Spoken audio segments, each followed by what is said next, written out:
HCU భూముల గురించి సుప్రీంకోర్టులో ఫలితం వెలువడదని హర్షిస్తూ ఈరోజు మేము ముస్తాబాద్ పట్టణ కేంద్రంలో ప్రెస్ మీట్లో మేము సంబరాలు నిర్వహించడం జరుగుతుంది.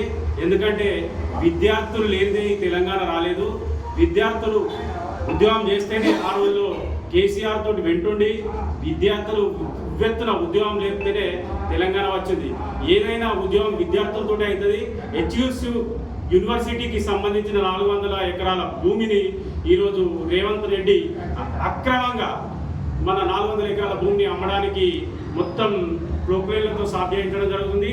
అక్కడ వన్యప్రాణులు ప్లస్ అక్కడ మంచి అటవీ ఉన్నది కాబట్టి అదంతా చెడిపోవద్దని విద్యార్థులు పెద్ద ఎత్తున ధర్నా చేయడం జరిగింది. మొత్తం ఇప్పుడు సుప్రీంకోర్టు కూడా వెళ్ళడం జరిగింది. సుప్రీంకోర్టు తీర్పు ఇవాళ చాలా మంచి శుభపరిమాణం. రేవంత్ రెడ్డి విద్యార్థుల జోలికి కానీ, భూముల జోలికి కానీ, రైతుల జోలికి కానీ ఎక్కడికైనా వెళ్ళినా వదిలిపెట్టరు నిన్ను. కాబట్టి నువ్వు ప్రజాపాలన అని చెప్పి మొత్తం ఇప్పటి వరకు ఈ ఊర్లలో చూస్తే అధికారుల పాలన అయిపోయింది. పారిశుద్ధ్యం కూడా ఘోరంగా పరిస్థితి అదైపోతుంది. నువ్వు ఖబర్దార్ రేవంత్ రెడ్డి. యూనివర్సిటీ ఉందో ఆ యూనివర్సిటీలో ఉన్నటువంటి 400 ఎకరాల మీద సీఎం రేవంత్ రెడ్డి కన్నుపడ్డదని చెప్పేసి యావత్ తెలంగాణ ప్రజలందరూ కూడా తెలుస్తూ ఉన్నది. ఇవాళ నీ ప్రభుత్వము నీ అవసరాల కొరకు, నీ అప్పుల కొరకు నీకు డబ్బులు పుట్టించి రాష్ట్రాన్ని పరిపాలించడం చేతగాక విద్యార్థుల భూమి మీద నీ కన్నుబడి ఇవాళ ఆ భూములను అమ్మాలనేటువంటి ఒక కుట్రలో భాగంగా ఈ 400 ఎకరాలు మీరు దానంతా కూడా సాఫ్ చేపిస్తున్నటువంటి అంత పరిస్థితి అంతా కూడా యావత్ తెలంగాణ ప్రజలు చూస్తూ ఉన్నారు. అయితే ఈ యొక్క తెలంగాణ రాష్ట్రం ఏర్పాటు కొరకు ఆనాడు విద్యార్థులు యువత అంతా కూడా కదిలి కేసీఆర్ గారి వెంట వచ్చి ఆనాడు పోరాటం చేసి ఈ యొక్క తెలంగాణ రాష్ట్రాన్ని సాధించుకున్నాం. ఈరోజు రేవంత్ రెడ్డి గారికి ఒకటే చెప్తా ఉన్నాం, మేము ఖచ్చితంగా ఎస్సీ భూముల్ని కాపాడుకుంటాము. ఆ యొక్క ఎస్సీ విద్యార్థులు వెంబడ బీఆర్ఎస్ పార్టీ కానీ యావత్ తెలంగాణ యువత కూడా వెంబడ ఉంటాం, విద్యార్థి లోకం అంతా కూడా వెంబడ ఉంటాం.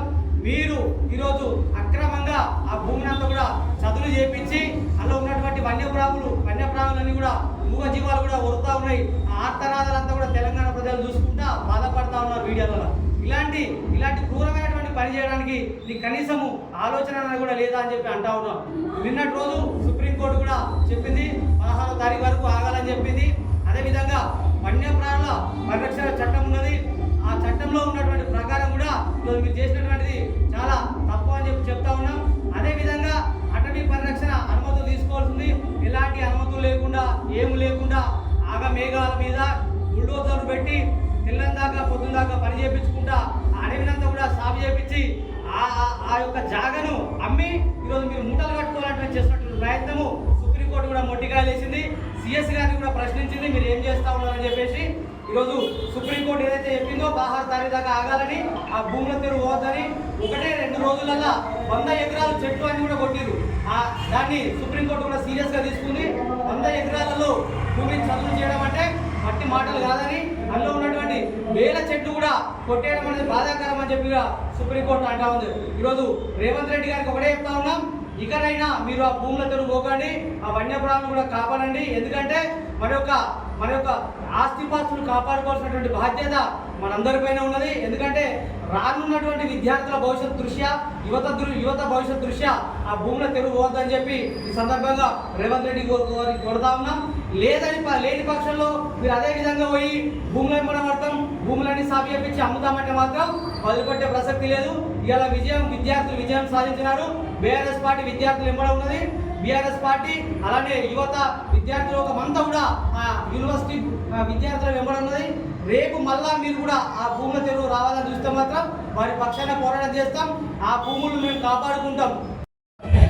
తెలంగాణ ప్రజలను వంచించి నయవంచనకు గురి చేస్తూ తెలంగాణ ప్రజలను, తెలంగాణ రైతులను, తెలంగాణ విద్యార్థులను, యావత్ తెలంగాణ ప్రజానికాన్ని సంవత్సరంన్నర నుంచి అధికారంలోకి వచ్చి అరిగోసలు పెడుతున్నటువంటి ఈ యొక్క రేవంత్ రెడ్డి సర్కారు, ఈ యొక్క కాంగ్రెస్ ప్రభుత్వము త్వరలోనే కనుమరుగు అవుతుందని చెప్పేసి కూడా చెప్తా ఉన్నాం. ఎందుకంటే హెచ్సియు హైదరాబాద్ విశ్వవిద్యాలయ యూనివర్సిటీ భూములకు సంబంధించి 400 ఎకరాల పచ్చని అటవీ ప్రాంతాన్ని, ఆ అటవీ ప్రాంతంలో సంచరించేటువంటి ఏదైతే మూగజీవాలు ఉన్నాయో వాటి ఆత్మఘోష మీ యొక్క కాంగ్రెస్ నాయకత్వానికి, మీ యొక్క కాంగ్రెస్ ప్రభుత్వానికి తగులుతుందని చెప్పేసి కూడా హెచ్చరిస్తూ ఉన్నాం. ఈరోజు ఆ మూగజీవాలు, ఆ నెమళ్ళు, వాటి అరుపులు, అడవిలో ఆకలి కేకలు, అరణ్య రోదనలు ఈరోజు సాక్షిగా ఈరోజు అటువంటి 400 ఎకరాల భూమిని, ఈరోజు చెట్లను, పచ్చని పర్యావరణాన్ని నాశనం చేస్తున్న రేవంత్ రెడ్డి అసలు మీరు ఏం చేస్తున్నారో మీకే అర్థమయ్యేటువంటి పరిస్థితిలో లేరని చెప్పేసి కూడా చెప్తా ఉన్నాం. ఈరోజు మీ మీద సుప్రీంకోర్టు మొట్టికాయలు వేసింది కదా, ఈరోజు సుప్రీంకోర్టు ఆర్డర్తో ఈ పనులు ఆగిపోయినాయి. ఈ యొక్క సుప్రీంకోర్టు ఈ యొక్క చెప్పడం వెనుక పూర్తి స్థాయిలో బీఆర్ఎస్ పార్టీ నాయకత్వం, అట్లాగే విద్యార్థుల ఎస్సీ విద్యార్థుల నాయకత్వం ఉందని చెప్పేసి కూడా తెలియజేస్తున్నాం. వీళ్ళందరి బీఆర్ఎస్ పార్టీ విద్యార్థుల పటిష్ట పోరాట పట్టుదలతోనే ఈరోజు సుప్రీంకోర్టు ఈ యొక్క భూముల మీద స్టే విధించింది.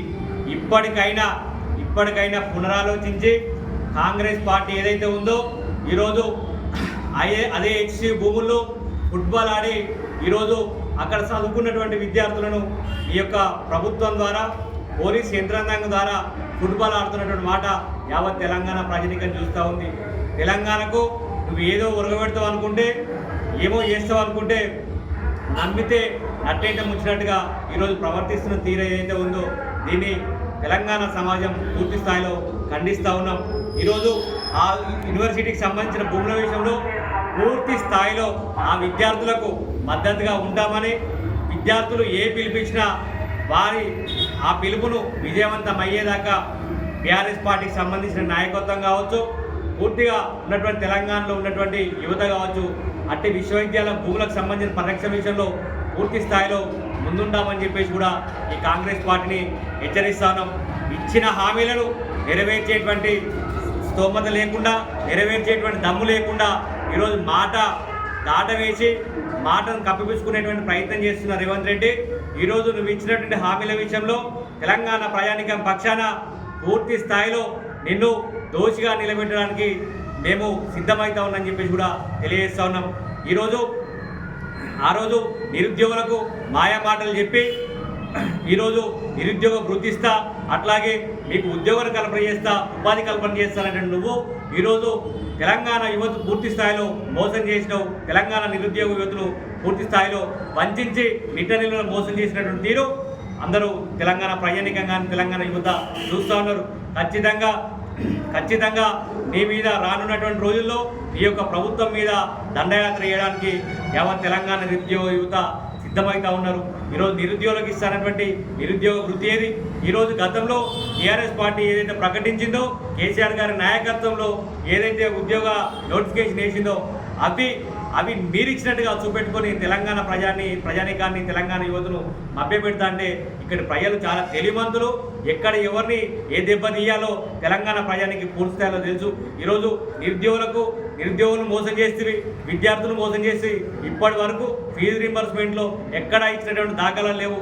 ఈరోజు చదువుకున్నటువంటి విద్యార్థులు మొట్టమొదటిగా మోసం చేసినటువంటి నిజమైనటువంటి మోసకాన్ని నువ్వు అని చెప్పేసి కూడా తెలియజేస్తాను. ఇప్పటికైనా కళ్ళు తెరిచి ఈరోజు ఆ ఎస్సీ భూములకు జోలికి వెళ్లకుండా ఉండాలని చెప్పేసి కోరుతా ఉన్నాం. ఒకవేళ ఎంతమందిని కాదని నేను అందరినీ సాధిస్తా అంటే తెలంగాణ ప్రజానీకం చాలా తెలివైన ప్రజానీకం. నిన్ను ఎక్కడ బొందబెట్టాలి, నీ పార్టీని ఎక్కడ బొందబెట్టాలో ప్రజలు వేచి చూస్తూ ఉన్నారు. ఈరోజు తెలంగాణ ప్రజానీకాన్ని ఈరోజు నిన్ను ఎవ్వరు నమ్మేటువంటి పరిస్థితుల్లో లేరు. ఎందుకంటే నువ్వే ఒక పెద్ద మోసం. ఈరోజు నువ్వు చెప్పిన మాటలు ఒక బోగస్ మాటలు, బోగస్ ప్రచారాలు తప్ప ఈరోజు మీరు తెలంగాణ ప్రయాణికానికి వెలుగబెట్టింది ఏం లేదు. ఇంతసేపు ఉన్నటువంటి రాష్ట్రాన్ని అప్పుల రాష్ట్రంగా మార్చినటువంటి ఘనత నీకే దక్కుతుంది. ఈరోజు సంవత్సరంలోనే 1,53,000 కోట్ల అప్పు అసెంబ్లీ సాక్షి చేసినని చెప్పేసి ఒప్పుకున్నావు. ఈ 1,53,000 కోట్లు అప్పు చేస్తే గతంలో కూడా బీఆర్ఎస్ పార్టీ కేసీఆర్ గారు రాష్ట్రానికి సంబంధించి అప్పు చేయడం జరిగింది. కానీ కేసీఆర్ గారు అప్పు చేసి తెలంగాణకి ఏం తెచ్చిందంటే తెలంగాణ ప్రజలకు ఇయ్యనటువంటి హామీలో లేనటువంటి కూడా రైతు బంధును అందించి, రైతుకు సకాలంలో రైతు బంధు అందించి ఈరోజు మంచి కార్యక్రమానికి శ్రీకారం చుట్టాడు. తెలంగాణ రైతాంగం తెలంగాణ మొత్తం పచ్చని మాగాణం చేయడానికి కాళేశ్వరం లాంటి పెద్ద పెద్ద ప్రాజెక్టులు కట్టిండు. ఈరోజు మీరు 1,53,000 కోట్లు అప్పు చేసి మీరు ఏం చేసిరంటే దుబ్బ మట్టి చేసింది లేదు, వెలుగబెట్టింది లేదు. ఈరోజు ఇవన్నీ ఇచ్చినటువంటి హామీలు నెరవేర్చకుండా తెలంగాణ ప్రజానీకాన్ని మోసం చేసిన తీరది ఏదైతే ఉందో ఖచ్చితంగా అందరు గమనిస్తూ ఉన్నారు. అతి త్వరలోనే నీ మీద మీ ప్రభుత్వం మీద తిరగబడే రోజులు దగ్గరలోనే ఉన్నాయని చెప్పేసి కూడా చెప్తా ఉన్నాం. అందరినీ ఒక్కరిని కాదు నిరుద్యోగుల పక్షాన ఖచ్చితంగా తెలంగాణ రాష్ట్ర సమితి కేసీఆర్ నాయకత్వంలో మేము ముందుంటాం. మళ్ళొకసారి హెచ్చరిస్తున్నాం, హెచ్సియు యూనివర్సిటీ భూముల విషయంలో ప్రభుత్వం వెంటనే వెనక్కి తగ్గాలి. ఆ విద్యార్థి ఆ యూనివర్సిటీ విద్యార్థులకు అండగా పూర్తిగా తెలంగాణ యువత మొత్తం వారి వెంబడ ఉంటుంది. వారు ఏ పిలిపించినా ఖచ్చితంగా ప్రభుత్వానికి వ్యతిరేకంగా భూములు కాపాడే విషయంలో ఎటువంటి పిలిపించినా దగ్గరుండి విజయవంతం చేస్తాం. ఈ రేవంత్ రెడ్డి గారి కాంగ్రెస్ పార్టీ మెడలు పంచి తీర్థమని చెప్పేసి కూడా హెచ్చరిస్తా ఉన్నాం.